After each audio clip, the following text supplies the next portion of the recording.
Former Wyoming GOP Representative Liz Cheney posted on President Musk's social media platform X, formerly known as Twitter. In a special mix of incompetence and evil, Trump has combined his disastrous implementation of 1930s tariff policies with Stalinesque targeting of political adversaries. The 2020 election wasn't stolen, and speaking the truth is only a crime in countries ruled by tyrants. This was posted in response to King Donald signing an executive order launching an investigation into Chris Krebs, an official in his first administration. An insider at ICE said, "As soon as we get the word, Krebs will be on the next flight out of Texas to El Salvador." King Donald had vowed repeatedly during the campaign to target his critics and political rivals. Now, if he would just keep his other vow about bringing the price of eggs and groceries down.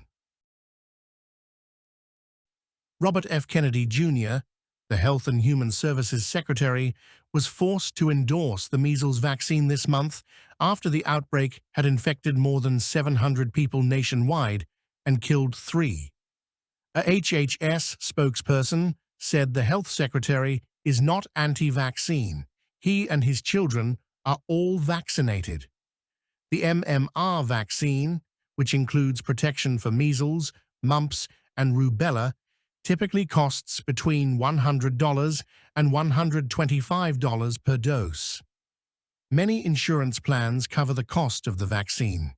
For those children not covered by insurance, the CDC has the Vaccines for Children program. The average cost for one dose of an MMR vaccine provided by the Vaccines for Children program is $2.60, said Dr. Maria Sundaram, an infectious disease epidemiologist and researcher at Marshfield Clinic Research Institute, highlighting that vaccines save money and, most importantly, save lives. In the 2019 Clark County, Washington state outbreak of the 71 confirmed measles cases, each case cost $47,479. The current measles outbreak is already costing Texas taxpayers millions of dollars. Someone is making a lot of money off of the measles outbreak. Are we swapping the health and wellness of our children for a fast buck for the rich?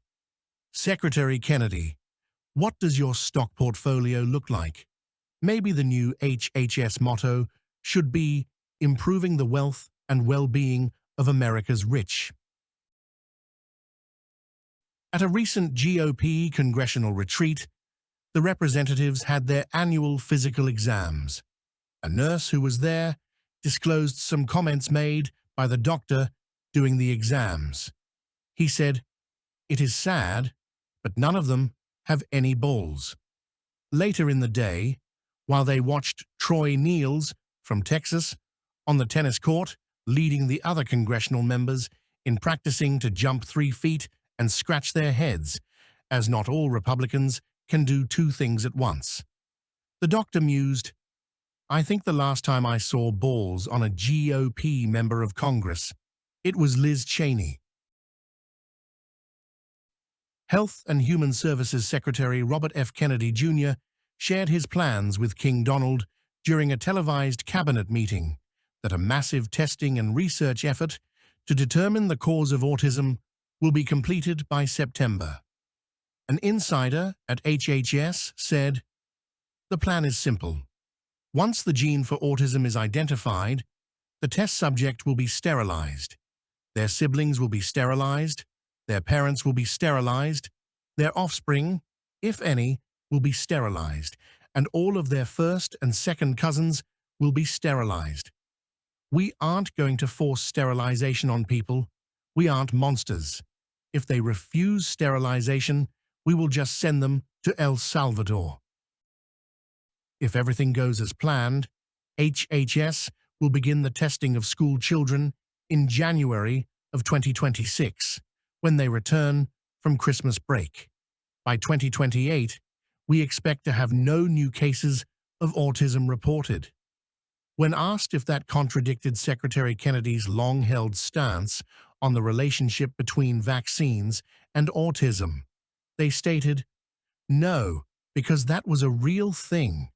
You see, back in the 1960s, someone in the CIA thought that because Einstein had autism, they could use vaccines to give children autism and create more Einsteins. It was one of those Cold War programs. By the 1980s, it was clear that the program wasn't working as hoped, so the funding for it was reallocated to the Star Wars initiative. The phrase for today, for when the Russians come to take over America, is, "Your sister wears combat boots and has saggy tits. Tvoja sestra nosit armejskie botinki I u neje odvislea grud." Have a great day, and remember, without free speech, there is no freedom.